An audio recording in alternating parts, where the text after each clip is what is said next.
Hey, good Thursday morning and welcome into one of the two best days of the sports year. As March Madness goes into full effect today, we don't care about Tuesday. We don't care about Wednesday. Today is the day March Madness begins. We're going to have a lot of fun. Welcome into the Chase and Big Joe Show. A lot of fun for today. Brought to you by Regal Realty Group as we get ready for the madness that is NCAA college basketball. We're going to enjoy this before they eventually ruin it down the road, so we're going to have a good time today. Game started at 11 o'clock. Tennessee goes tonight. Vol fans, how are you feeling? Hit us up on the text line, 615-737-1025. What you feeling about this team? You saw last Friday how they were just off on the SEC tournament. But if you look around the nation, a lot of regular season basketball teams were very pedestrian in their tournament approach, in their conference tournament. But now, as one of the UT players said, the real tournament begins tonight as the Vols take on St. Peter's. So we do this every year. I mean, we feel good about this Tennessee basketball team, and they break our heart. And then, every time we think we're done, and they pull us back in again. So we'll see what happens tonight. Chase McCabe on the way. Dr. Crane here. Dr. Crane, are you a March Madness fan? I am. Today I'm a March Madness fan. Mississippi State's taking on Michigan State. So Joe Rexrode and Derek Mason have some heavy competition. You know what I'd like to see now is like a fist fight between you and Joe Rexrode about see who advances. If it comes to a tie game, they go to overtime, fist fight. Oh, I mean, I'm all about it. I don't shy away from a fight, but I would not want to do that with Joe Rexrode. He's a nice guy. Oh, come on, man. Nice guys will tear you down, but you got to take care of that. Mississippi State, yeah, good for the the Tigers, the Bulldogs for getting in there for. They knocked off Tennessee last Friday. They put them away like in the first 5 minutes of the game. Yeah, They were done. As long as they can emphasize rebounding and just winning points in the paint, I feel like that's what's going to separate Mississippi State from Michigan State today. I know it's 11:15 tip-off, so it's right around the corner. Yeah, you got to keep your eye on the clock there, Dr. Crane. By the way, I know nobody cares about your brackets, but I know you guys care about mine. I filled out 9 of them. 9 brackets. Why? Why not? And I love it because a friend of mine's like, well, you can't fill out 9. Is there a law that I can't fill out 9 brackets? No. Go ahead. He was mad at me. It's not fair. I'm like, well, who cares? I mean, it's okay. Fill out as many brackets as you want. It doesn't matter. I don't see the insanity, people getting so upset because you filled out more than one bracket. I filled out 9. I picked 9 different champions. By the way, I take that back. I filled out 9. 3 of those, they're going to do it to me. But damn you, John Calipari, this Kentucky basketball team, I'm riding a lot on you right now, and maybe that's wrong. I don't. Maybe that's my fault, Dr. Crane. It's weird because there's some people out there like Joe Lenardi who thinks Kentucky could lose the first round, which I just don't understand. Like, there's for me personally, making a bracket, I just don't have a good gauge on this year's bracketology, whatever. Right. But as for Kentucky, like you said, it's a coin flip, and to the point of is there going to be defense? Are they going to play defense? If they do, then they'll go probably to the Elite 8, maybe Final 4. But if they don't play defense, well, go home packing quick. Yeah, I know. Hit us on the text line. What's your plan today to watch a tournament? Are you taking off from work? Do you not care? Do you sneak off to the neighborhood bar and watch it? Do you watch it on your phone? Last year, and I was immersed in the corporate world. By the way, the worst corporate employee of all time. I would sneak off outside in my car and watch it on.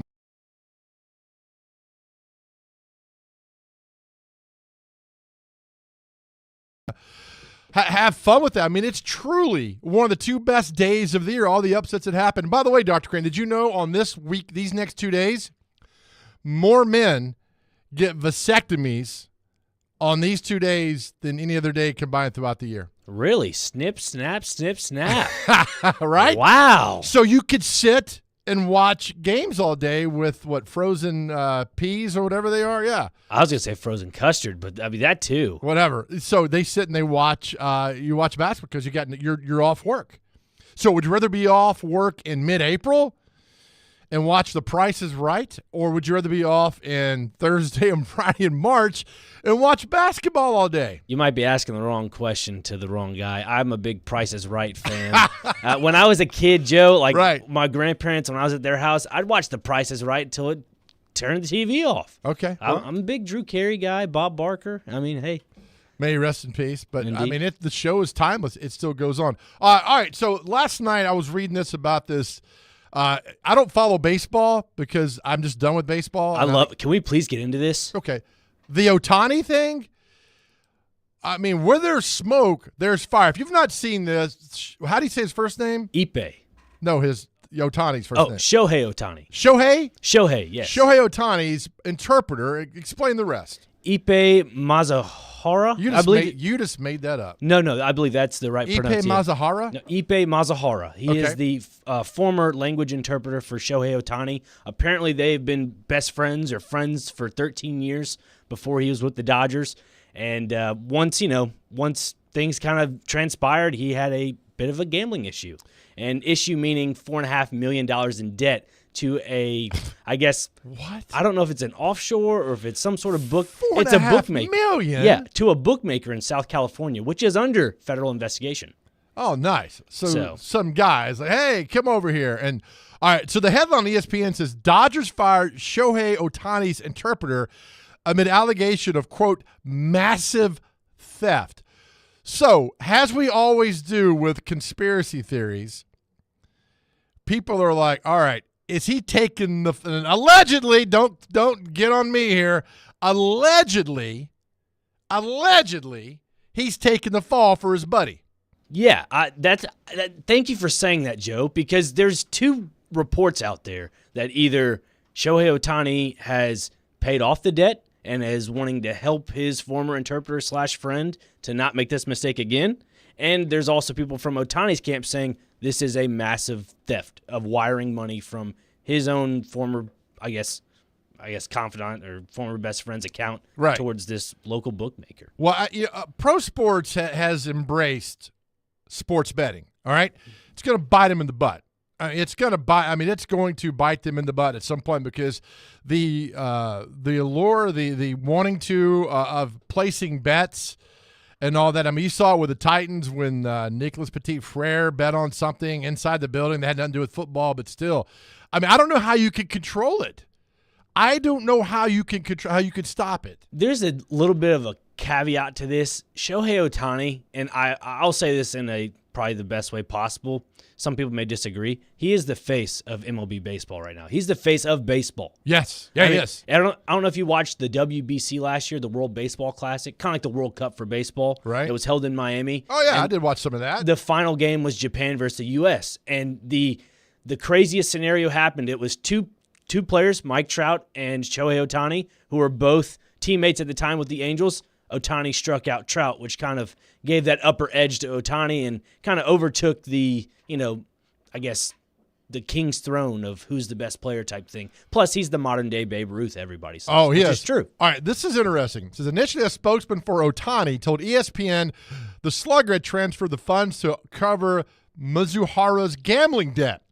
The spokesman presented Mizuhara to ESPN for a 90-minute interview Tuesday night, during which Mizuhara laid out his account in great detail. However, as ESPN prepared to publish the story Wednesday, the spokesman disavowed Mizuhara's account and said Ohtani's lawyers would issue a statement. A 90-minute interview. That's more than what's going on. That's more than who did you bet on? That's a lot more than that, man. That's 90 minutes. So I was watching the game this morning, the Dodgers and Padres. Is what that is. Oh, there's Chase. Hey, Chase. Hi. Hello. Hey, Chase. Hey, what's up, JoJo? How are we doing, buddy? Oh, we're good. We're good. We're making it. Blink twice if you've been kidnapped. No, I'm good. I've not been kidnapped. Okay. Don't worry. All right. We're worried about you, man. I know. Were you busy talking to Ohtani? What's going on here? Yeah, no, I'm trying to get to the bottom of this. That's what I'm doing. Okay. I'm like, hey, what's up? Your translator, your interpreter. Has he been kidnapped? But no blinking twice. This is going to be a pretty interesting thing because I think Oh. this is just the beginning. Oh, my goodness. Can you imagine the phone call Major League Baseball, the league office got when they said, hey, gambling, Ohtani, $5 million. Yeah, and they're like, what in the world? Because this is their worst nightmare, Chase. You know, I know you like to place a little wager here now, every now and then, but this is the worst, one of the worst nightmares for a pro sports No league. doubt. Yeah, no doubt. And I mean, you know, we were texting about it last night, and Twitter was having fun with this last night. Right. I mean, the rumor, the legend has always been that Michael Jordan left basketball because he had some gambling stuff going on, and basically Stern was like, "Hey, you know, go away for a couple of years, and this will go away." And that's, you know, no one's ever said if that was true or not, but. You know, you obviously couldn't do something like that now. Like all of a sudden, Shohei Ohtani comes out, hey, I'm going to go play in Japan for a couple of years. You know, it's like everybody would be like, yeah, okay, we know something's up. Right. So, it's gonna be interesting because more is going to come out on this. Is like, was it really this guy on his own, and he's just got a gambling problem, or how involved is Shohei Ohtani in all of this? Well, it's going to be something else, man, because I think this is just the beginning, and this guy's taking a fall for his best friend. That's what I'm thinking, man. And Yeah. we love conspiracy theories, and so that's one right now that's happening. All right, Chaser, today's a big day. We got March Madness. We got the Preds playing a big game tonight. What is your plan for viewing today of basketball? I'm gonna have multiple screens going. You know, in years past, we've been lucky enough to do our shows out and stuff. So I don't know. I might find an establishment somewhere and watch some of the afternoon games. But you know, it's a big day. A lot of people will play hooky today. So because you got the first game starting around 11, around the time we get off the air. Yeah, finally we can get off the air and go watch some basketball. Remember the thing they did years ago where a computer program, if you watch the games at work, you could press a button and like a Excel sheet pops up on your computer. That way your boss is like, Chase working hard today. And then he walks off. You're like, boop. And you're Did back that in to high watching. school. Did you? I did. I remember I was in math class. Did this every year in math class. I think it was college algebra, I believe. And I had so I had to connect to my hotspot on my phone because there was like a firewall at school or whatever. Yeah. And so we couldn't like watch TV. I was like, oh, I know a way around this. Connected my hotspot, connected back to the Wi-Fi, had no problem. My man, look at you. Well done with all that. It was great. You know, there's been so many upsets in March Madness in the last 10 years. It's hard. I was thinking it's hard to pinpoint one. I mean, didn't Bryce Drew hit one? Valpo, was that in the 90s? He hit knocked off Ole Miss, I think it was, on a buzzer beater. Yeah. I can't remember if it was Ole Miss or who it was, but yeah, I mean he's known for one. By the way, Bryce Drew might play his way back into getting the Vanderbilt job. The Grand Canyon plays St. Mary's today, and if they beat St. Mary's, they're going to play Alabama or Charleston. And from what I've gathered, Grand Canyon's a good team, can beat them. Next thing you know, they're in the Sweet 16, and Bryce Drew's back in Vanderbilt. He doesn't look his regime doesn't look too bad right now. Not at all. I mean, they had the bad year there at the end, but Vandy I don't fans, know. would you take Bryce Drew back now? I think you would. You probably would. I mean, he's done so well out of Grand Canyon. Chase, did you fill out bracket? I filled out 9 of them. I just have the one. Who do you got going all the way? We love bracket talk. I'll reveal that a little bit later. It's a tease. So what? Tell us. Why do I have to tell you right now? Got to tell you my 9. 3 of my 9, I picked Kentucky. I got to have, at some point, Kentucky has to, or get off the pot, right? They've got to go all the way, or this is, something at one point. They got to do it. I have North Carolina. Okay, I've got North Carolina in 2 of them. So, Yeah. So where do you have Tennessee going? I actually have Tennessee going to the Elite Eight, Okay, and then they get knocked out. by Purdue. No, yeah. Okay, Purdue. Also, by the way, all you people have talked about Kansas and Samford. I heard Joe Rexford talking about this earlier. So everybody's hopped on the Samford bandwagon, which would be great if they beat Kansas today. But now that everybody's watching that game on it, I think Kansas wins. That's what I think happens.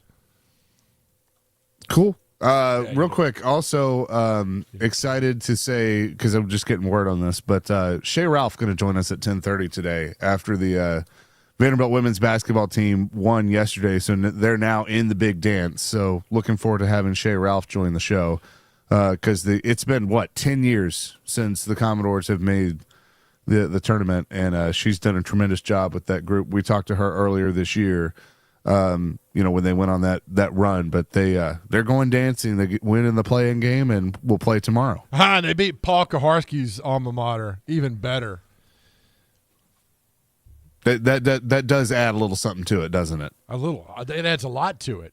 So I'm going to tweet Paul now and talk, because if it was the other way around, he'd be talking garbage to everybody. So now, Of course. we get to do that. What else is on the show today, Chaser? Greg Wyshynski going to join us in about 15 minutes. We'll get the latest with hockey. The Predators going for a 16-game point streak as they play one of the best teams in hockey tonight against the Florida Panthers. That is all ahead. You can interact with us, 615-737-1025. That's our phone and text line, driven by WilsonCountyHyundai.com. It's Chasing Big Joe, 1025-1063, The Game.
and Big Joe, 102.5, 106.3, The Game, broadcasting from the Spring Hill Heating and Cooling Game Nashville studios, keeping your home, feeling comfortable all year round. He's Big Joe. I'm Chase McCabe, Dr. Crane, Nick Frazier with us as well. The madness begins today.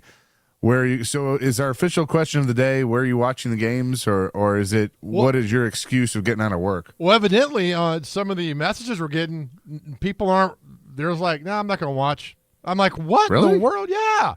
I want to know where you're going to watch the game today. Today and tomorrow are two of the best days of the entire year. So I got to know where you're watching the game. What are you doing? I mean, can we come eat your food? You having a party? I mean, what we need to know. I mean, because the old axiom is, we're going to come to your party, we're going to flirt with your women, eat all your food, and drink your beer. I mean, that's what we do, right? That's what that's what we call a tailgate, and we do all that. And oh my goodness, look who is called in. Oh, he wants to weigh in on Shohei Ohtani. Kenny the mailman. Welcome in, Kenny. What's up? Joe Dubin coming to my house and eating all my food is my worst nightmare. Well, you better watch yourself. It sounds bad at first, Kenny, but once you kind of get used to it, it's not so bad. Oh, good morning, dear friends. How are you, Good sir? morning. Listen, this Ohtani story is so amazingly interesting. I'm shocked. The very first thing we didn't hear this morning is that Major League Baseball has indefinitely suspended him, called him back, pending further investigation, because none of this story has any rhyme or reason. And I don't know if people know this or not, everything they've mentioned is illegal in California. It's illegal to bet in California. It's illegal to pay off a bet. And they casually mentioned, this was millions of dollars, that they used a wire transfer. Did y'all read that in the story? Yes. Federal felony, governed by the Department of Treasury and postal inspectors. Who was? That's exactly, you. Yeah, this is exactly what got Al Capone. It wasn't the killing and the gambling. It was the transferring of money. Oh. And this is unbelievable. And I think Major League Baseball, this is their biggest star, and it's like they don't want this at all. So I am looking for this to come out and be a major story. All right, so Kenny, I'm going to pretend that you're Elliot Ness. I mean, you're going to take down Major League Baseball. Well, you hate it, but and here's what these leagues have got in bed and now are official sponsors. To have it is one thing, but now they're the official sponsors. How do you govern it when something like this happens?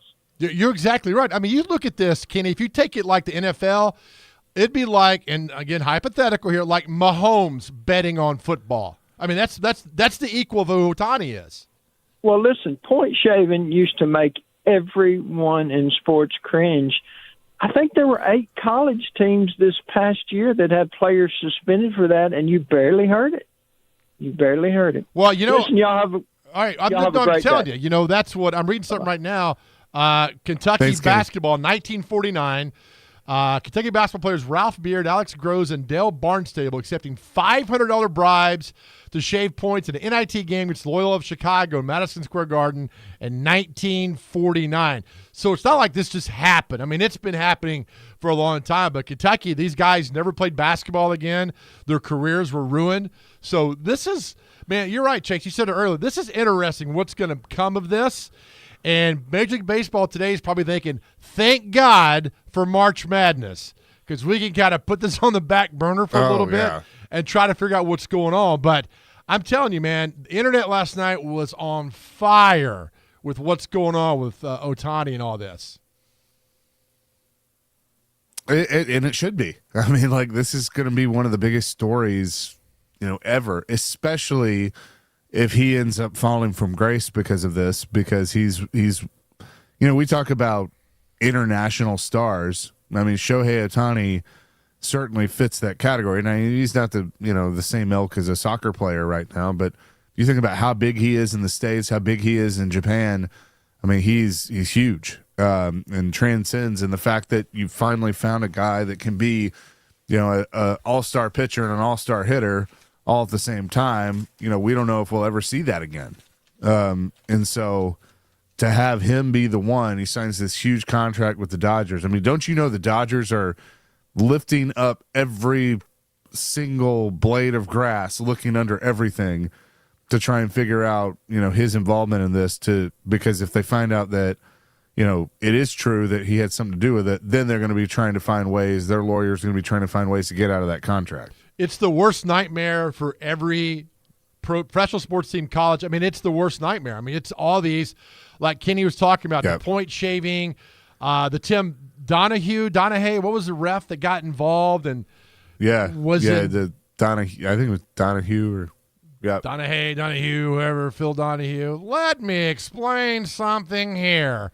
That's my Phil Donahue impression. Tim Donahue, yeah. Tim Donahue, yeah. Tim Donahue. What in the world were you thinking? But no, I mean, this is a big deal, man. It's going to blow up even more. So, all right, Dr. Crane, real quick. The baseball started last night or this morning? It's like a 2-game series. It just ended this morning, but it was just kind of like a precursor to next week because next week is opening day. Do these games count? Week. Yes, these two did. So the Dodgers are playing the Padres in South Korea? Yes. Okay. Seoul, South Korea, yep. Okay. All right. So I was at the gym this morning. I'm like, exhibition baseball. And I was like, spring training. And they're like, no, it's a real game. I'm like, what? Yeah, the broadcasters mentioned it this morning. They were like, yeah, this is a part of the season, but when they get back to the States, they'll play like 2 exhibition games and then go into opening day. I was like, I don't understand. Why are these people ruining baseball? Let it start in April. Yeah. Let it start in there. Why are they ruining this? I'm with you. God, man. Major League Baseball opening day should be April 1st, whatever year that is. Yep. And quite frankly, I'll take it a step further. The first game should involve the Cincinnati Reds. History, That's man. the other thing. Keep it going. I think the Reds, yep. They're just trying to do too much. That's just me. Just overall trying to do too much and the ruining things. I mean, the purity of things, well, that's out the window now. We don't know what's going to happen, but it's just insanity, man, to start in baseball and then come back and have more.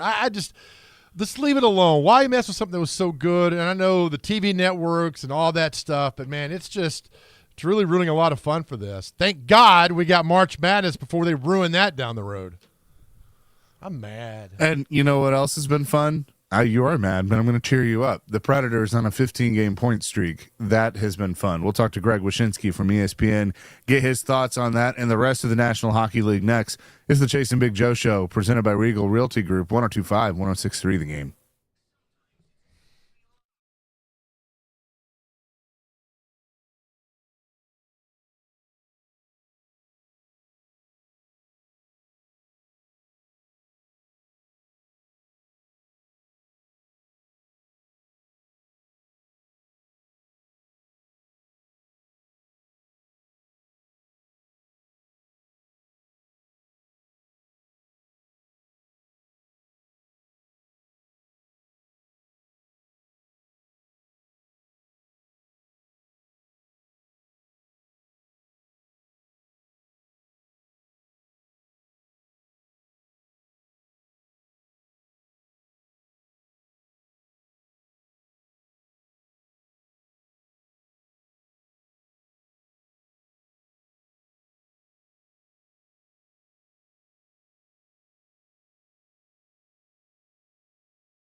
Chasing Big Joe, 102.5, 106.3, the game on this Thursday. Predators back in action tonight. Pregame at 5:30. The puck drop just after 6:30 as they take on the Florida Panthers. And we say hello now to ESPN's Greg Wyshynski, who joins us every Thursday at 9:30. And this is a measuring stick game, Greg. That is exactly how I view this, as the Predators look to make it 16 straight games by getting a point. This is a great indication of how great things are going for you guys right now. It's potentially 16 straight games with a point, no regulation losses, and we're talking about measuring stick games. You guys are on the heater of heaters right now in the NHL. I mean, do you need to start testing yourselves? You're playing great.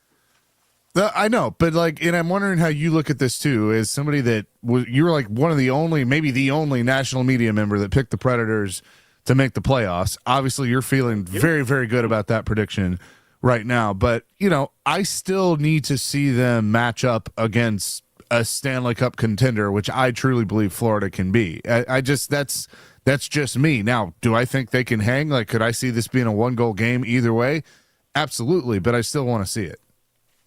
For sure. I mean, listen, I get it. You do want to see how the team performs against some of the best teams in the league. You really want to know what you have in Nashville at this point. But for me, look, the focus is not on Florida at this point in the season, who, frankly is playing really good hockey, but right now is probably got designs on, just winning a division versus anything else, and are probably just trying to stay healthy as they get towards the playoffs. My focus is on, what does a first round matchup look like for the Predators, and could they potentially be a spoiler in the West? And as you start to see the tops of these divisions play out, it's going to be a real race to figure out who wins, who has the best record in the West, and who ends up with that seed right behind them. And to think right now that the Predators could match up with anybody of the Jets, Avalanche, Stars, or Canucks in the first round, and that's assuming that the Oilers don't close with a huge run. It's fascinating, and I've been trying to figure out exactly which team they could give the most trouble to, and I haven't quite figured that out yet. I think a lot of it has to do with who's not playing their best hockey towards the end of the season, to be honest with you. Greg, for many years I worked in television. I was a sports anchor. I would do a story. They'd post it on the internet, and then a producer would write the headline. It would all be jumbled. ESPN on the NHL page has a big error on the Nashville Predators. It says, since one of their worst losses of the season in mid-February, the Panthers have recorded at least a point in 15 straight games. Who can we fire for this? Not me. Right? wasn't my story, wasn't my headline, wasn't my description. Oh, I know. Everything is well above my pay grade. I actually have a piece on the Predators coming out today on The Point, our show, The Point. That's sort of like the pregame show to coverage tonight. It's a video essay on the whole U2 thing and how they turn things around. Ryan Clark wrote the story that's on the site today. So I don't know, man. I'm the first one to mea culpa if it's my mistake, but right. I couldn't tell you who made this one. But thanks for noting it. I'll let someone know. It would just drive me crazy, because at a point when I was on TV, I was like, you know what? Just let me write it, because I can take care of that. All right, Greg, let me ask you this. This hockey team, the Nashville Predators, you're seeing right now, when you look at it from 10,000 feet above, is this the kind of team that Barry Trotz wanted to build when he came here?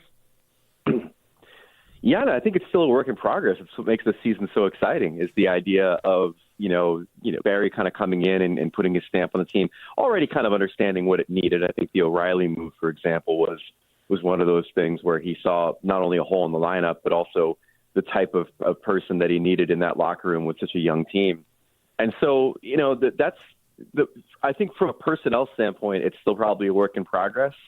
But from a style of play standpoint, like we talked about when Andrew Brunette was hired, it's kind of fascinating to think about this franchise that had been so defined by defense and goaltending for so long, all of a sudden looking to become a track meet team. But it's Barry really reading the room. It's Barry really understanding the way the NHL is going, and looking at a guy in Brunette who, in both Florida and in New Jersey, was somebody who really kind of crafted the type of style and up-tempo play that I think defines the NHL today. And was a really smart hire, and I mean, personally, I think the dude should be up for the Jack Adams. I don't know; it might be a crowded field this year, but I think that both he and Brunette really understood what this team needed to be, and it looks that way.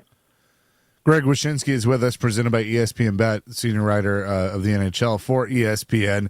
And I asked Ryan McDonough yesterday when he was on our show if they use not that they need motivation, moving forward. They obviously know what they need to do, but do you get a little bit extra knowing that Florida decided that Andrew Brunette wasn't good enough and they didn't take the interim tag off? Bruno's not that type. I don't think he's going to bring it up, but you got to figure that that's in his head going into this game tonight.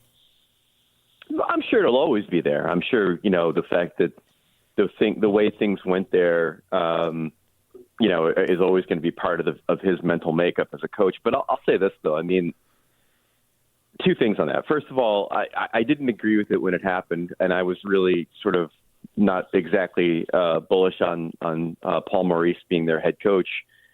But you can't argue with the results. Sure. Maurice was the perfect guy to get them to the Stanley Cup final last year. They've clearly built on that to become a team that's threatening to win the President's Trophy. And I think the other thing about Bruno too is that he was fired because or he wasn't renewed or whatever you want to call it because he got out coached in the playoffs. I mean, it's a matter of fact is he didn't do his best work at the most important time of the season. And I think that maybe people forget for all the success that he's had, he was still a novice. I mean, he was an associate coach under Quenneville. He was a guy that when I talked to him when he got promoted there, wasn't even sure if he wanted to be a coach in the long term. And since then, got more experience working with Lindy Ruff in New Jersey, and I think has become a better head coach. These guys always need to lose one job before they really figure out how to do the job. You know what I mean? And so I think it all kind of worked out for the best for both organizations and for Bruno. So there's probably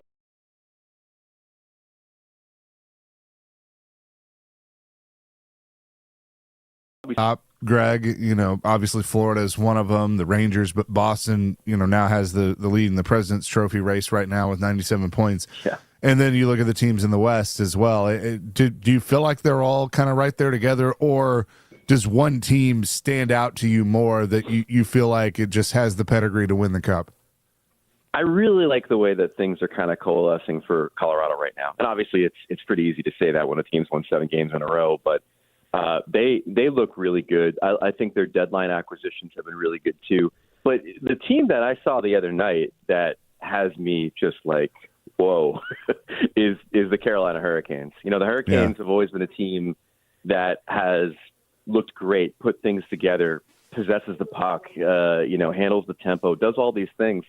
And then they were always the team that for whatever reason couldn't find that one goal at a critical time in the playoffs. It'd be they lost. I think every game go to overtime against the Panthers last year? Or they were all 1-goal games, one of the two. But it was one of those series where a certain goal at a certain time probably changes everything in the conference final. But instead they get eliminated. So the addition of Yevgeny Kuznetsov and the addition of Jake Gensel at the deadline not only boosted their top 2 lines in a pretty significant way, but gave them 2 players that have an incredible playoff pedigree. Gensel's a point-per-game guy in the playoffs. I mean, it's astounding. So I watched them against the Islanders. They completely dismantled them, and that's a team along with Colorado that I think are maybe a cut above right now if they continue to play as well as they have. Greg, if I had to ask you right now in the Western Conference and the Central, I mean, you got these 3 teams at the top, Winnipeg, Colorado, and Dallas. If you were to ride one of these teams right now, which one would you ride on? It'd be Colorado, but that Winnipeg team, man, is so fascinating because, they've been the arguably the best defensive team in the league all year. And Connor Hellebuck, their goalie, gets a ton of credit for that, and will probably win the Vezina Trophy for that. But their analytics, if you look under the hood, the Winnipeg's always been really, really good defensively this year. Rick Bowness has gotten great buy-in from that group, and probably also helped that they jettisoned guys like Pierre-Luc Dubois, who didn't really want to play defense for him. That probably helped too. So that's a team that I'm really intrigued by, because if they can get the scoring, and adding a guy like Tyler Toffoli at the deadline certainly helps, everything else is kind of pointed in the right direction of them being a really tough out. And if I'm Colorado and Dallas, I'm doing everything I can to not have to play them in the first round. Good point on that. Greg, every week Barry Trotz joins Jared Stillman on our station here, and they're talking about Roman Josi, right? And Barry Trotz says he's the best defenseman on the planet, and because he's in Nashville, he might not get the publicity he gets in New York or Toronto. You cover the league. You know these guys. I mean, two-part, you think Roman's at that top echelon? And also, we're always going to battle the Nashville is not the big market thing. So does that factor into all this when you're looking at awards and looking at things? It can, but I'm not sure if it does in Roman's case. And let me caveat that for a second. It does seem like whenever he is on the cusp of contending for a Norris Trophy, there does seem to be extra legwork that's put in by the team, by his representatives, who I know, to try to get a little bit more focus on him. So from that aspect, I'd agree that playing in Nashville versus playing in a larger market does work against them, because there does seem like to be some acknowledgement that they have to work a little bit harder to get some attention for him. That being said, I mean, it's not as if he hasn't won a Norris. It's not as if he hasn't been an all-star. I mean, he's clearly gotten recognition from the larger hockey world for his talents and his accomplishments and his skill. And in fact, like, I'd be surprised at this point if he doesn't end up in the top three for the Norris. I don't think anybody's beating Quinn Hughes or Cale Makar this year. Those two guys have been 1 and 2 since October, and Right. in Quinn Hughes' case has led the award for most of the season in our awards watch. But the two guys that I thought could creep into that third spot amongst the finalists have been Victor Hedman of the Lightning, who I think is going to get a lot of attention for how they've overcome injuries and other things to make the playoffs, and then Josi for the totality of his game and just how incredible he's been for this team. So we'll see how it shakes out. But, I mean, I do think that even though you have to work a little bit to get him the attention, there certainly is acknowledgement around the league of how great this guy is. Yeah, that is for sure. Going to be a fun one tonight between the Preds and the Panthers. Greg, appreciate it as always. We'll talk next week. Anytime. Thanks for having me. Greg Wyshynski, senior writer, NHL for ESPN, presented by ESPN Bet, joining us here on the program. We'll have more coming up next here on the Chase and Big Joe Show, 102.5, 106.3, The Game.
Having a good time out there. The teams have been selected. So go to theGameNashville.com/bracket challenge. Fill out your bracket to compete. The 1025 The Game Bracket Challenge brought to you by ESPN Bet Sportsbook, Twin Peaks, and Volunteer Hose and Gasket. You got to get those in before a tip-off around 11:15 for the first games.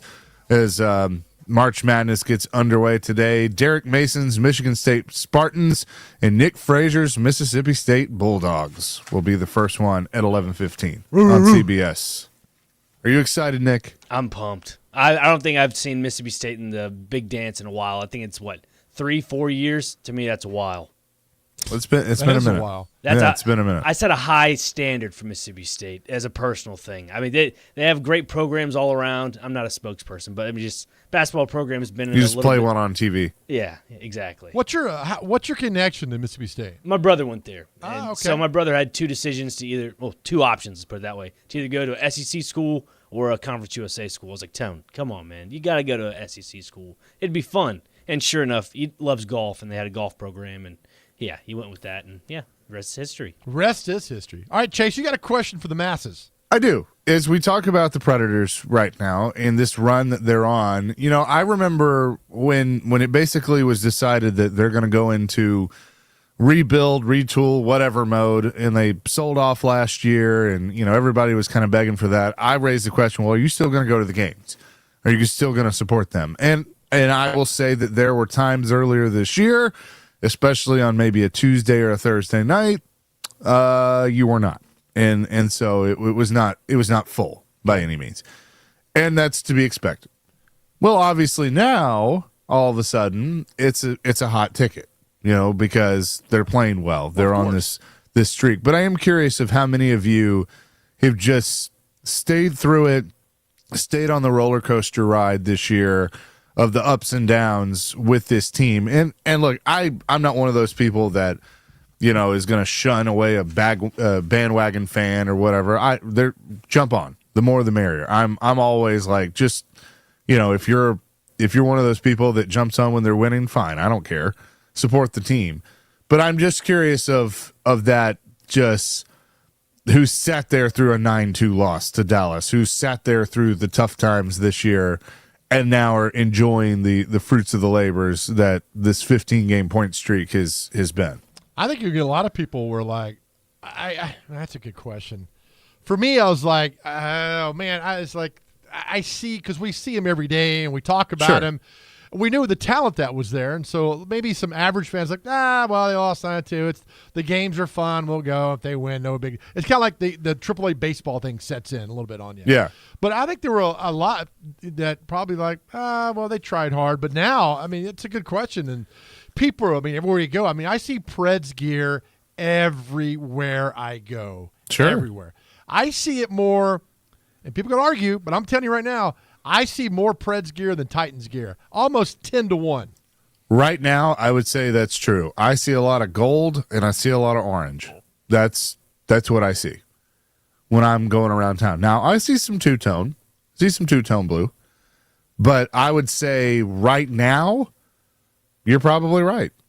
That there's more of that. Now, orange is never going to go away. That's just. Orange is kind of like you retired orange to the rafters. That's going to happen there. But you're either born with it or you're not. I have a lot of black and gold, which I wear proudly. But yeah. So I think that there are people that never jumped off, never wavered, because I do know that the consensus was, I don't know how good this team's going to be, but I think they're going to be fun to watch. And for the most part this year, they have been consistent in being fun to watch. The offense that Andrew Brunette has put in place, or the system that Andrew Brunette has put in place, has been fun to watch. Look, I don't know. I know about the Predators, but the rest of the league I really don't know a lot about. So when Greg Wyshynski, before he berated you, said back in October that he had the Preds in the playoffs, that immediately PIQUED, that piqued my interest, right? I was like, oh, okay, this guy knows hockey. He knows the NHL far more than I'll ever know. He thinks his team's got a good shot and can make the playoffs. I'm like, all right, let's ride with him. So that was my thing. I was like, all right, so there's something there that you could see for this Predators team to get to the playoffs, and now it's playing out, and now it's this historic run they're on, despite what ESPN says, on this historic run of playing this last, 15 games, whatever. So it's a lot of fun to watch. You should check out some of the other games in the league. Like I watched Washington and Toronto last night. It was fun. It was a fun game. You obviously had Austin Matthews, one of the best players in the game, Alex Ovechkin, one of the best players in the game, head to head. So that was a fun one to watch. But the league, in my opinion, is in one of the best positions it's been in a very long time. All right. Well, I'll take your word for it. But as I've told you before in our extensive pre-show meetings, do not tell me what to do. Yeah, well, I won't, but my title says I can. Right. So, oh, man. There's that. I know. What time is Shea Ralph joining us? 10:30. All right. Coming up in a little bit, Chaser, I have the best basketball tournament story for you that you'll ever hear. I have the best, and it's something that, listen up to us out there, our wonderful audience, that you could use this next time you're in a tournament. And I'm about to post this out on my pages and everything, but it's a story. It's a tournament story that I was a part of indirectly, and it's the best basketball tournament story ever. And I'll tell you about it. We'll do that coming up next in hour 2. Chase and Big Joe, 102.5, 106.3 The Game.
Hour number 2, Chasing Big Joe, 102.5-1063, The Game here on this Thursday. The first day of the NCAA tournament is going to get underway. Tennessee will play much later on this evening, but a lot of games today, and that leads us to Big Joe's tournament story, what he dubbed as the greatest ever. All right, so here is a tournament story. Have you turn me down in your background there if you don't mind? Yeah, sorry. All right, There thanks, you go. buddy. Is that better? So back in the 90s, they used to have a thing called the 3-on-3 tournaments here in Nashville. Guys, you remember these? We played them.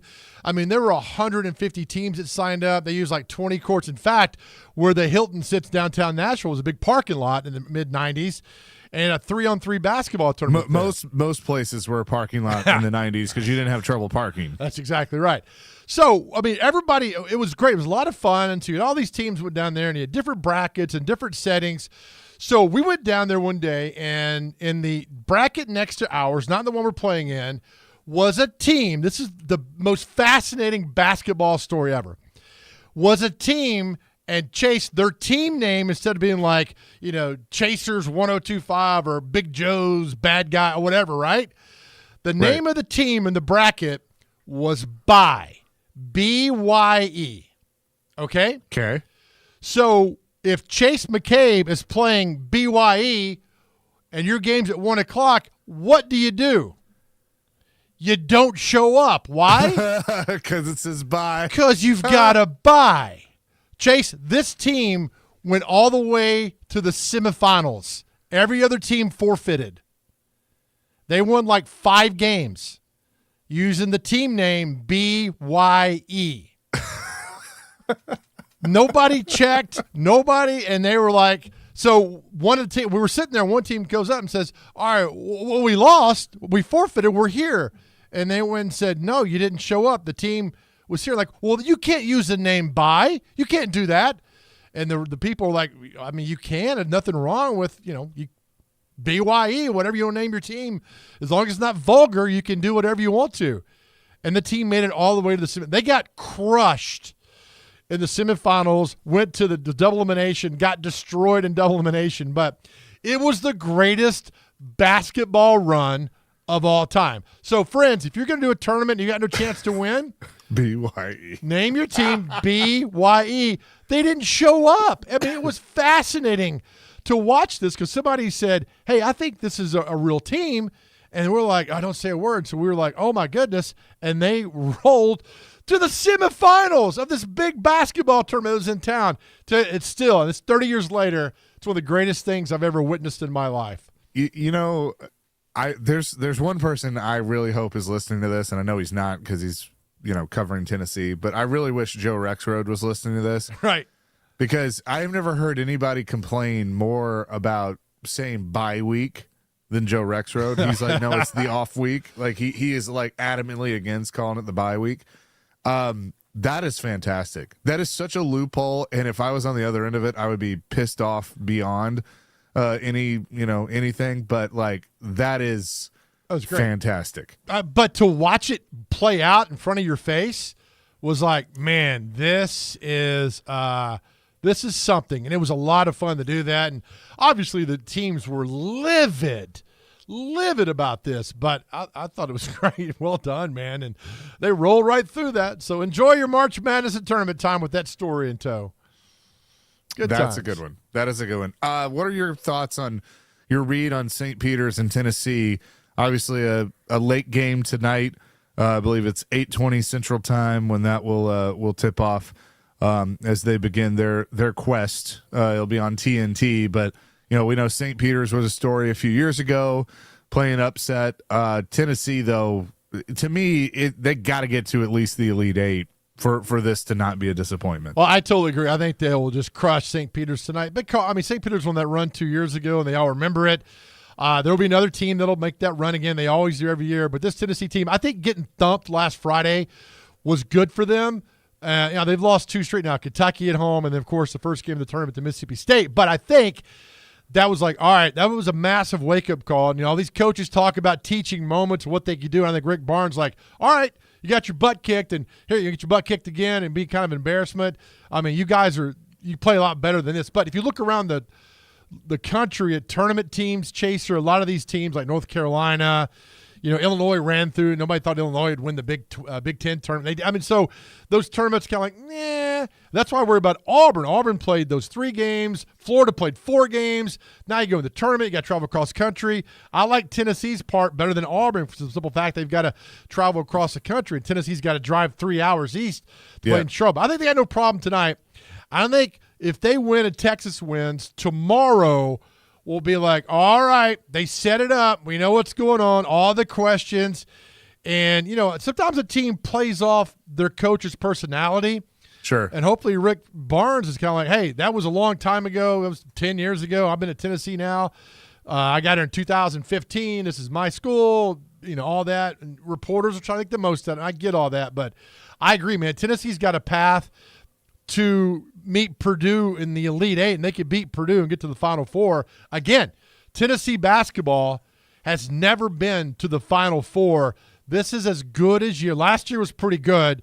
Admiral Schofield and Grant Williams in 19 was pretty damn good. But now you got Player of the Year in Connect, who should be. You got a great point guard in Ziegler. You got power inside. I mean, there's no reason, Chase, this team should not make the Elite Eight. No, there isn't. But I just feel like that there's a lot of people that have doubts that just their head coach is a great head coach in the regular season. I mean, he's a Hall of Famer, but when it comes to the tournament, it's everybody that's asked me, well, what do you think? You think Tennessee can do it? I'm like, I don't know. I mean, tell me what this is going to look like in March. And here we are. So it's a tough one. I really, really don't know. I hope that they do well. I hope that they do make the Final Four. That's good for this area. That's good for what we do. I know there's a ton of you that are Vols fans and have waited your whole life to see that. And the fact that we can sit here and talk about football has been successful. The Lady Vols still have, their work to do. Baseball's been successful. Men's basketball needs to be in there too. It's just, and I know they've been successful, but I'm talking about make a run, whether it's making the Final Four or cutting the whole thing, winning the whole thing, cutting the nets down. Like Tennessee athletics, would you agree with this statement, is back? And this has to be a part of that conversation? I hate that. I guess. I mean, it's just. They're a hell of a lot better than they've been, the last decade. Well, I mean, things are cyclical. I mean, you're good, you're bad, you're good, you're bad. I mean, so, yeah, basketball making the Final Four would be something for that university that they've never done before. I mean, they've only been to one Elite Eight, and that was in 2010 when they lost to Michigan State, I think it was, up in St. Louis. So, yeah, I mean, this is good. But, yeah, I think you focus on the now. But, here's the thing, Chase. They get beat by Texas on Saturday if they make it that far. Oh, I mean, it's going to be crazy. I mean, it's going to be the talk, everything. How do you defend Rick Barnes now? I mean, now you've had, he's been to three Sweet 16 since he's been there, and he's had great talent. But, losing to Michigan in 22, losing to Purdue in, was it 21? Or Purdue? 21, and they lost to Florida Atlantic last year. Yeah. So, I mean, how do you defend him? Let's let it play out. Know, but how do you defend him? But here's the problem. I brought this up. I moderated Jared versus Joe yesterday, and that was one of my questions. What are the repercussions? And both of them were, and Joe was adamant about it. Of kind of like, look, there aren't really any. He's not going to get fired. If they lost today, he's not getting fired. And to me, I don't think that's I think that's probably the right answer. He's not going to get fired. He's right, but. If you're a Vols fan, that, I mean, how does that make you feel? It's there are no repercussions. You make the tournament because of how he does in the regular season. You get knocked out in the first round, and there's no repercussions for it. You're just kind of in this purgatory. It's a great point. I mean, exactly. If they lose tonight to St. Peter's, nothing will happen. I mean, should something happen? I mean, but they're not going to lose. I mean, and look, that's a fair question. Are you going to do better? Are you going to do better than Rick Barnes? I mean, if you're a Vols fan and you know that every year you're guaranteed to make the tournament and maybe you're going to win the SEC, whether it's the regular season or the tournament, but, once you get to March, it's a crapshoot. If you know that's a guarantee, I mean, you probably take it, don't you? I mean, we know down on West End they would take that right now. 100%. Absolutely. There's teams all over the country that would sign up for that. Yeah, they would. But at some point, do you like, all right, enough is enough? I mean, I know Tennessee fans, at least some that I know really well, are like, all right, we got to do it now. Enough is enough. So to say that, Tennessee fans are complacent and happy, no, I don't fall into that. I think they're upset. I think if they get anything short of the Sweet 16, I mean, do you settle for that? Yay, great. Nobody cares about the regular season. It's what Right. for college basketball, it's what you do today moving forward. You have to win 6 basketball games for most teams to win the national championship. It's about the now. I mean, Mississippi State got in. I mean, they're an 8, so you can get in the tournament. It's what you do now, and they've got him the name regular season Rick for a reason. And I know a lot of Tennessee fans hate hearing that, but that's the truth. That's what it is. And if they lose without getting to the Sweet 16, man, I just think, who knows? I don't think, he loses his job. I think you're right, but I think there'll be a lot of people going to be really, really upset. And who knows? Henry on our text line says the Vols are going to snap like the Preds and win it all. They will win it all. Hot take. It'd be great. I'd love to see him go Be all a the way. huge story. Like, could you imagine this year Tennessee wins the national championship in basketball and the Preds win the Stanley Cup? It'd be great. How freaking awesome that would be in this area. I think it would all be fantastic. And for those like, you don't want Tennessee to do well, I want all these teams to do well. I want Vanderbilt to do well, Middle Tennessee, Austin P. I'd love for these teams around our area to do well because, look, we see these coaches. We know these coaches. It's great. We have an affinity to these teams that we see and we cover all the time, right? So Yeah. it's not like a national scale of things that go on. These are people in our backyard. We want to see them do well. And we know the kids. We know the parents. I mean, it's a lot of that goes on. So I'd love to see Tennessee basketball go win the national championship. It'd be fantastic. I'd love to see Vanderbilt do the same. All these teams do the same thing. But it's going to happen? Who knows? But right now, Tennessee's got the best shot at winning the national championship in basketball of any of these teams around. So I have, before we get to Shea Ralph at 10:30, I have a Titans question that I want to ask you. It's what I asked on Jared versus Joe yesterday, but I'm curious of your answer. God, please don't let it be who they're taking at number 7. Who are they taking it? No, it is this. All right, do you believe, and I want you to think about it during the break, do you believe that Rand Carthon, as the general manager, has put Will Levis, or is putting, once it's all said, once the offseason is all said and done, free agency, draft, everything, is putting Will Levis in the best chance to succeed? Do you believe that they are doing that with all the moves they've made to this point and all the moves that they're going to make moving forward before they get to training camp? I'm curious of your answer of that. 615-737-1025 is our phone and text line. Driven by WilsonCountyHyundai.com. We also got a pair of Preds tickets that we'll give away before we get out of here. Chase and Big Joe, 102.5, 106.3 The Game.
Love this. Come and knock on our door. That's what we should call this show, Three's Company. Chasing Big Joe. You see the 102.5, 106.3 The Game. What? You see the screen right now? Yeah. Is it up? All right. So Yeah. I was at Goodwill in Donaldson years ago, and I find a signed copy of the Three's Company cast by Joyce DeWitt, who played the not Chrissy, not the other girl, the other roommate. And I found a site, so I've got it in our studio now. So we have That's awesome. we have a signed cast photo from Three's Company that I found at a Goodwill. What a fantastic find. That's a good one. 615-737-1025. So I asked you before the break, and it was a question that I brought up on Jared versus Joe yesterday. Do you believe when this offseason's over, when it's all said and done, so free agency is complete, which they're through the first wave now, Titans did a lot in the first wave of free agency, address the offense, quite a bit, and then the draft. Do you believe that Rand Carthon and the Tennessee Titans will have set Will Levis up for success? Man, that's such a good question. Thank you so much. Yeah. You ever been to the Regal Beagle? I have not. Okay. Maybe we should go there and talk about this question sometime. And bring Rex Road and Stillman. We just hang out there and wait for Larry to come down, the neighbor upstairs in Three's Company. I think he has. I think he signed Tony Pollard. He got, with Ridley coming in here, I think he is slowly building around this and letting Will Levis ride. Look, we saw again, we bring it up all the time. We saw Will Levis in Miami, right? He made some bad mistakes, out of the game. But you let that guy just go, let him play his game, let him have some fun. What happened? I mean, he led 2 drives down the field, plus a 2-point conversion to get it done. And don't tell me that it was, coaching or this and that. It was Levis making plays. Defense made some stops too. To Hopkins. No, I'm talking about the drives on offense. Yeah. He found Hopkins. He let Hopkins cook a little bit. I mean, he was fantastic. I mean, it was So I go back to that game to see when the chips are down, what Will Levis did. We saw with our own eyes. Yes, Pollard, Ridley, Hopkins, maybe Chick and start catching the ball again, do whatever. But get that offensive line. Yeah, I think he's put some pieces around him now. You got a good center. Look, the quarterback's best friend is the center. It's not a receiver. It's not a young running back or a good running. It's the damn center. Those two are thicker than thieves. You got your center now, Cushenberry. You got your quarterback. I think Rand Carthon's done an excellent job of putting pieces around Will Levis. What did Rex Road and Stillman say? Rex Road was pretty much like, it's still incomplete right now, which is how I set the question up. But he was like, yeah, and Stillman is saying no. And I lean towards Stillman a little bit more simply because, and I think this gets lost in it sometimes. The defense needs a lot of work, and you have to have a good defense for the quarterback to be successful. Because if he puts up 27 points, but the defense gives up 31, that doesn't really do you much good, does it? See, the question to me is a little one-sided because you're telling me pieces around Will Levis. I'm thinking offense. Will Levis has nothing to do with the defense. Yeah, but it's a team sport, though. Well, the then whole tell team me, matters. Then why not say that have the Titans done enough? Have the Titans as a whole done enough to build their football team? Well, you're telling me Will Levis. I'm thinking of Will Levis and running back, receiver, and tight end. I'm not thinking about can he stop a receiver on defense? Can he tackle somebody? But I mean, Rex Road for the win. The defense is a part of the weaponry for Will Levis. The defense has to do their part too. And if you don't have a very good defense, you're not putting the quarterback in a position to succeed. Disagree. Well, all right. Here's what's going to have to happen, though. If he's constantly chasing the game, what's he going to do? He's going to be throwing.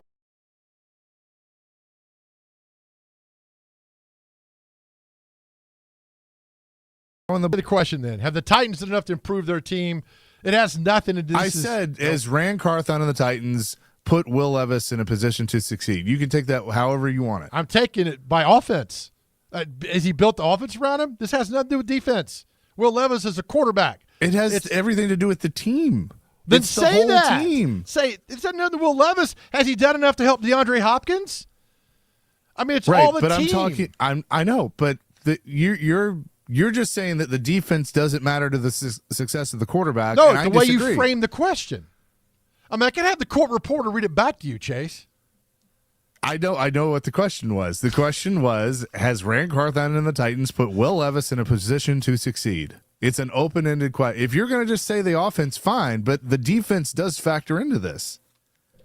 If you don't have any corners to make plays and they're constantly letting the other team go downfield, I mean, you're going to put him in a position to make mistakes because he's constantly having to throw the football to chase the game. How about, have you done enough to help Jeffrey Simmons on defense? See what I'm saying? The answer to that is no. Okay, so that's a defensive question. That's not an overall team question. When you're telling me Will Levis, I'm thinking of a quarterback and his weapons that he has, not how they're going to stop the defense. That is, to me, that's psychobabble, man. Come on. Look, okay. You know, I understand. I respect you, but I disagree with you on this. I mean, I could really. We're trying to get the court reporter to read it back right now if we can. Is that Dr. Crane? We're gonna do this. Is he also the producer and the court reporter? Let's break it down why he finds this. Let's talk about the offense. Has he got enough weapons now for Will Levis than they did on January 15th? Absolutely. Perfect. 100%. Thank you.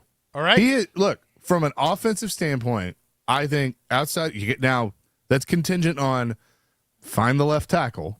Now Jared's response is, do you want me to tell the right tackle story? The Floyd story.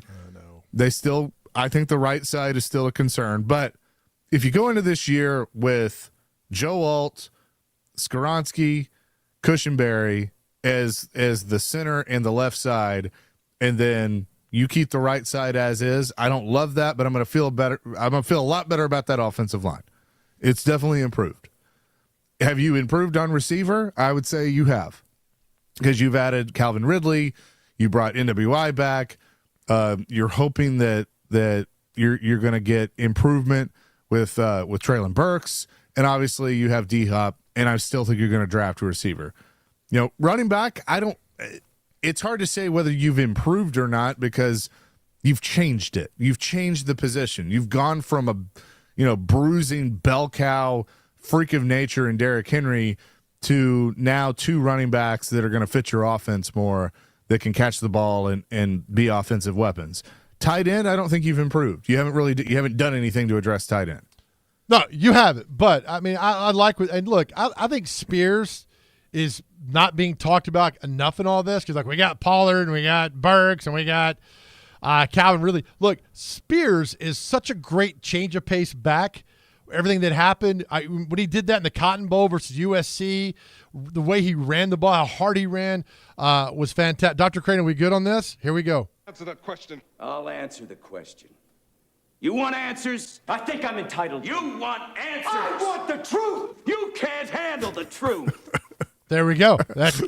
I don't need the court reporter to read it back to me. That's exactly. Good job, Dr. Crane. Save that, will you? Yes, sir. Well done. Well done. So, no, Chase, I see what you're saying. I just think the question framed differently. If you go Will Levis, heck yeah. Leader of the defense, Jeffrey Simmons. Have you done enough to help him out on that side? Absolutely not. You have not helped him out on that right there. But offense is good. Defense, that's my take on it. Okay. That's look, you're entitled to your take. I'm entitled to mine. The people are weighing in on this. Some agree with you and some agree with me. So I'm entitled to takeout. yes, you are. Yeah. So, hey, listen, I know our next guest is coming up, Chase, please. And tell us who our next guest is. Shea Ralph, the head coach of the Vanderbilt women's basketball team. Done a fantastic job. The run they make in the tournament, we're going to nickname the Commodores Wreck-It Ralph. I like that. We'll talk to Coach Ralph coming up. I'm just moving on. We'll talk to Coach Ralph coming up next. Chase and Big Joe, 102.5, 106.3 The Game.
I'm supposed to follow that great commercial? All right, welcome, friends. We're talking about Middle Tennessee's best healthcare in the comfort of your own home. I am talking about medical house calls where the nearest clinic is your home. The website's simple, medicalhousecalls.com. No more heading toward urgent care. No more getting up, driving across town, sitting in traffic, and waiting in a waiting room forever. Board-certified nurse practitioners and physician's assistants, they come to you. And look, don't take my word. I say it all the time. Go to the website, read the numerous, fantastic reviews that Medical House Calls has gotten. It truly is a game changer. In fact, Chuck McDowell was a client. He loved the service, the commitment, and the care so much, he bought the company. And for years, I had to leave work to check on my mom when she was sick, like many of you have to do with your loved ones. Now you can have medical house calls check in on them, make sure everyone and everything is okay. Simply visit the website today, medicalhousecalls.com. That's medicalhousecalls.com, where the nearest clinic is your home.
Chasing Big Joe, 102.5, 106.3, the game here on this Thursday. It is tournament time, and Vanderbilt women's basketball team got into the round of 64 with a win last night over Columbia. And we say hello to their head coach, Shea Ralph, who is on the line with us. Coach, congratulations. Good morning. How are you? Good morning. We're great. Thank you so much. I'm really happy to be here with you guys again. So did you celebrate a little bit last night after the win, and now you wake up this morning and all eyes on Baylor, or are you still kind of enjoying that W a little bit?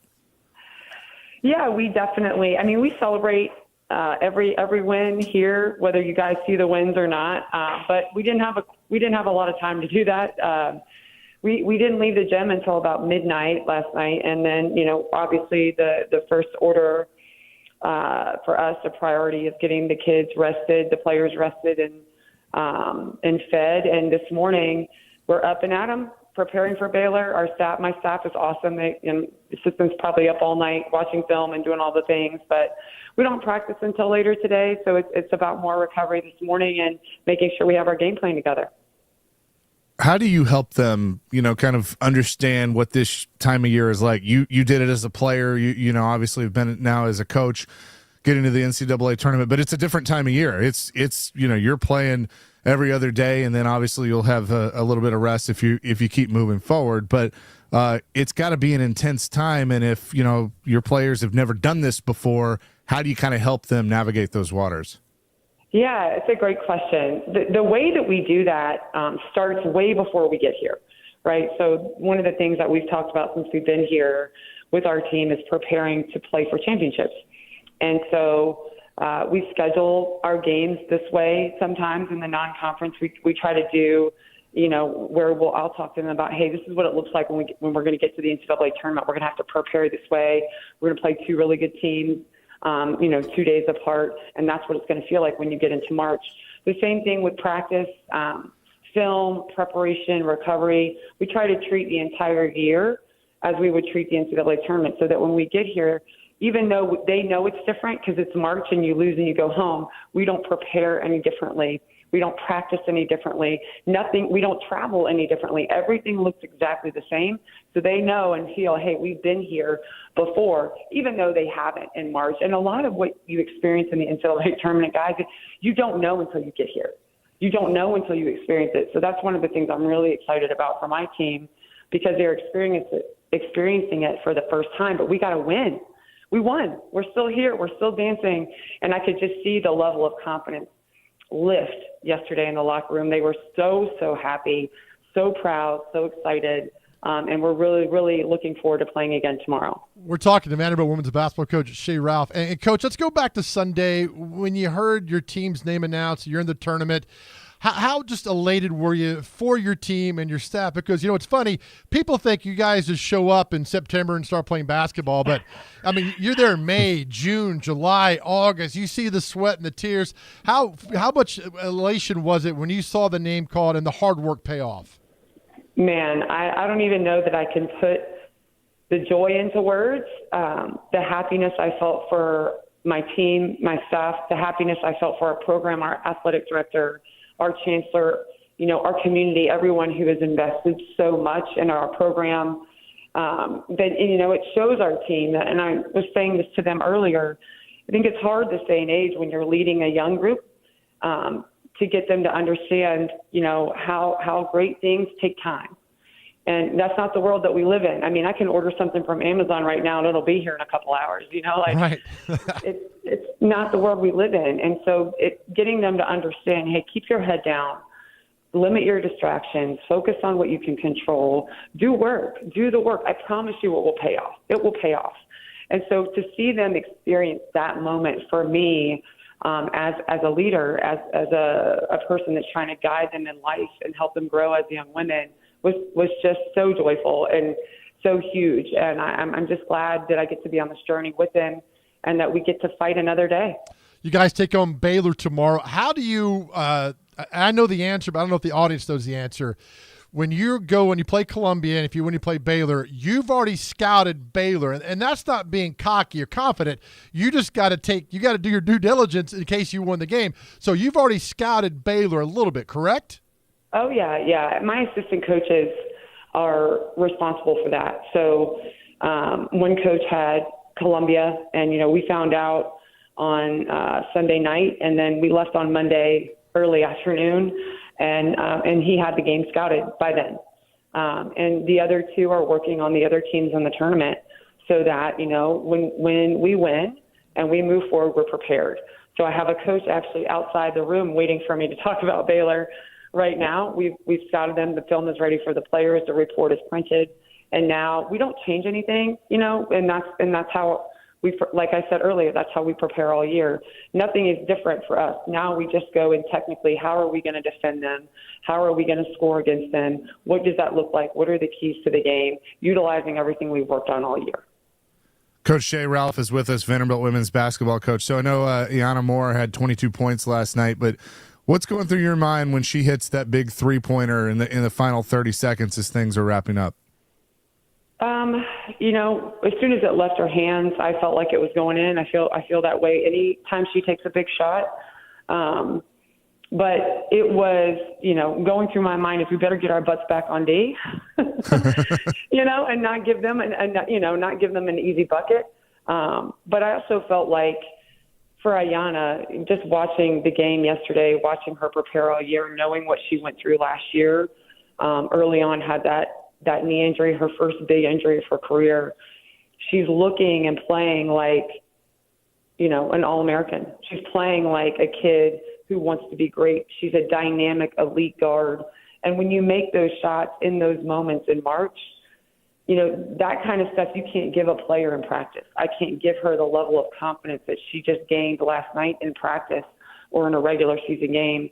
That's a huge moment for our team, but it was also a huge moment for Ayanna Moore. And we're really excited to continue to watch her grow. You know, it's something that you talked about earlier about, you know, winning. And we talked to you earlier in the year about, you know, coming in and working with these girls and teaching them how to win, because you got to learn that at some point. You can't just show up, put a team together, and all of a sudden, you know, you're winning games. You grew up in a culture of winning, playing at UConn, coaching at UConn with Gino, and learning that. How did you take some of those things that you learned both as a player and then as assistant, and have now applied it to Vanderbilt, that we're now starting to see the fruits of that labor as you make the NCAA tournament? Yeah, that's a great question, man. I think that probably there's a couple things that I've taken and that I've tried really hard to apply here. The first is resiliency. So one of the things that I've respected about Coach Auriemma as a leader was his resiliency and his ability to show up the same way every day. And I know as the leader of our program and the coach of our young women, I can't ask them to do something that I'm not willing to do myself. You know, I got to show up with positive energy. I got to weather the storm. I got to throw punches and whatever they need from me, I got to bring it. And also, I think that the main thing, hopefully, that you guys are seeing is the culture that we're building. And to me, that's being myself, my staff, our players investing in each other and building real relationships. So I'm a relationship-based coach. I'm not transactional. And I feel like I have to know my kids. I got to know my players. I got to know my staff as human beings to be able to give them each what they need when they need it. I thought Coach Auriemma was really good at that. It's one of his greatest assets is his ability to know, you know, who he's working with and to be able to press the buttons that need to be pressed so that he can maximize their full potential. And so I think what you're seeing now is our kids understanding what that looks and feels like. We've built trust. It takes time. We've built trust. We've laid a foundation of a really strong culture, and now they're seeing the benefits of what all that looks like and feels like when you get to compete, you know, for championships, and that your culture is strong enough to do so. We're talking to Vanderbilt women's basketball coach Shea Ralph today. And, Coach, I got to ask you this. You spent so much time around Gino as a player and a coach, and I know he drove you crazy. But as a coach, as a head coach, have you done things and like, oh my God, I'm now Gino. This is what he did, and now I'm doing the same thing. There's got to be instances where you kind of like emulating what he did because you spent so much time around him. Yeah, I think I could probably give you a million examples. Some that are like, I'm really proud of that. You know, like, hey, that was like Coach Auriemma. Some I'm like, oh my God, I sound just like Coach Auriemma. Like you would say when you sound like I sound like my mom sometimes. I'm like, oh no, I don't want to do that, you know? But it's funny because you spend so much time with people, and hopefully I'm a lot like him, but I'm also very different. You know, I'm a little bit more laid back. I'm not Italian, and I don't have that like Italian fire, but I have passion and fire myself. I think some of the things that he taught me in some moments where I'll say things and I'll be like, oh my gosh, I remember him saying that. And, you know, I'll shoot him a message or some of the staff members a message and be like, I can't believe I said this, but I did, you know, and sounded just like you. But I think it's pretty cool now for me to be in this position. And I couldn't be more grateful for the time that I spent at Connecticut, the opportunity that I got to do things there with him for our team at UConn to compete for championships has built me into who I am now and has prepared me for this moment with my team. Well, Coach, best of luck against Baylor. Enjoyed this conversation, and very happy for you all. It's not done yet, though, but looking forward to watching the ride and talking to you down the road. That's right. It's not done yet. Anchor down, everyone. I'm so happy to be here today. Thanks for having me. Absolutely. Coach Shea Ralph joining us, Vanderbilt women's basketball coach, as they will take on Baylor tomorrow. We'll have pregame coverage with our man Jake Lyman, who's done a tremendous job all year on the call at 4:45 on 94.9 The Fan, so you can hear that game as they take on Baylor. We'll come back with celebrity birthdays and what day is it, but right now, 615-737-1025, caller number 5 will win a pair of tickets to see the Predators take on the Vegas Golden Knights coming up on Tuesday. Caller number 5, 615-737-1025. You'll win some Preds tickets. That's celebrity birthdays. And what day is it next? Chasing Big Joe, 1025, 1063 The Game.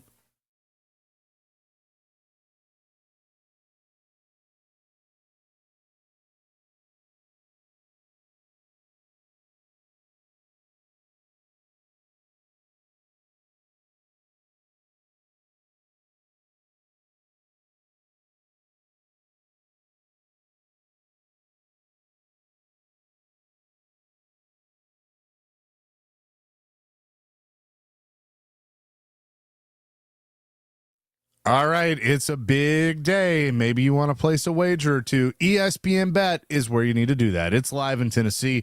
It's the official sports book of ESPN, and ESPN Bet is the only place that you'll find daily exclusives and offers with your favorite ESPN personalities and shows. Sign up today. New users get $100 in bonus bets for making any sportsbook bet. Find all your favorite markets and bets like in-game wagering, cross-sport parlays, teasers, and, of course, all the props that you can handle.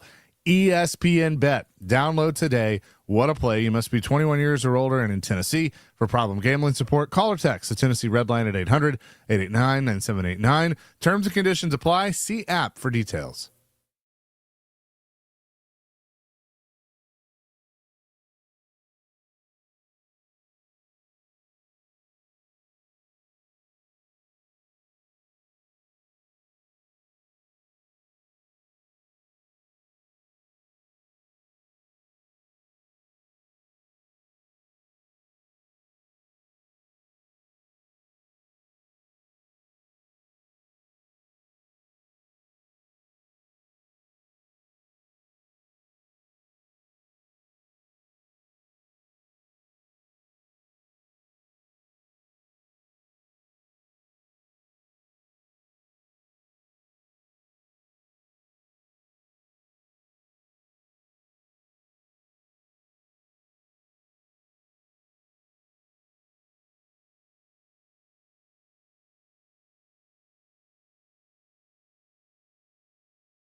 Jason Big Joe, 1025, 1063 The Game. Appreciate Shea Ralph for joining us. Best of luck to them against Baylor and moving forward. I know we don't have a lot of time, so real quick, let's get to celebrity birthdays. Oh, no, Chase. Hold on. Got it, Dr. Crane. Hit it. This is it, sir. Okay. That's Wreck-It Ralph theme? Yeah. I thought it was Wreck-It. Okay. All right. Anyway, thanks for venerable women's coach Shea Ralph. Is that what we're doing? All right, go Dr. Crane. My bad. Hit it. You got it. Well done. Basketball starts in about 15 minutes. It sure does. Let the madness go. There we go. All right, gentlemen, here we go. Sorry. My man lot working moving hard. back here. Absolute Incredible Kid Day. That is also for today. That's about J.J. Dubin. Companies That Care Day. I know this company cares. Cromwell Media, baby. Yep. That's right. Cromwell cares. International Color Day for blankets is what it's showing here. Let's see. International Day for Elimination of Racial Discrimination. That is always noted. Memory Day. Let's talk about that. Can't recall it. National California Strawberry Day. They're good. I have no idea. International Tiramisu Day. I is like really We good. do love some tiramisu. So she moved away. International Forest Day. Forrest? Yeah. Like Forrest Gump? No, like actual forest. My name's Forrest Gump. There's a lot of them going on here. I'm Just get it. We'll go to on to birthdays. you. Go ahead. All right, birthdays. Celebrity birthdays. America's favorite game on America's favorite radio show. First birthday, James Bond. Timothy Dalton. How old is Timothy Dalton? 62. 71. Oh, wait. 78. Chase, you can't do that. You already got one. I know. Quite That's possibly the best actor of our generation, Gary Oldman. How old is Gary Oldman? Ooh. 70. 78. 66. Way to pay attention, y'all.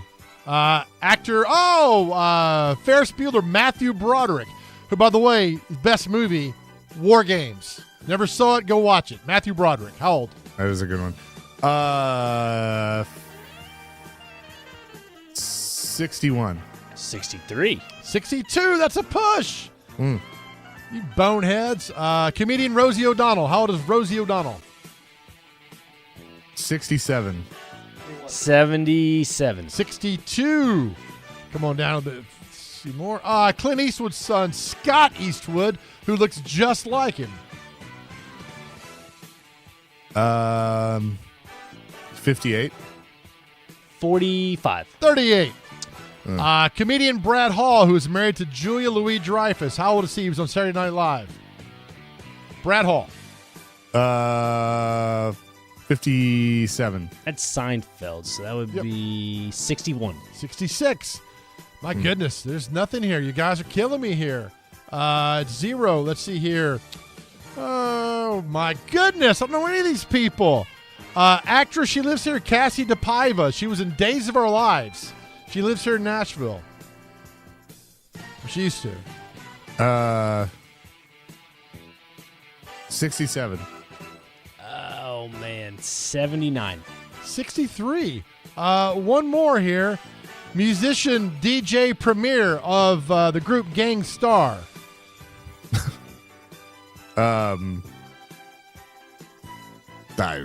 55. 57? 58? Oh, at the buzzer, Dr. Crane. 57? 58. Oh, okay. I thought we were going to have a 0 in the game for the first time ever. Well done, boys. Enjoy March Madness before we leave you. To our guys out there, listen, if you need to talk to somebody, 988 on your cell phone. Please call somebody. Reach out to us if you need to talk. We want to let you guys know that we love you and our world is a better place because you're here. Please know that. Chaser. That is very, very true. Peace, love, rock and roll. Enjoy the madness. Caroline, Willie, and D. Mace coming up next here on 102.5, 106.3, The Game.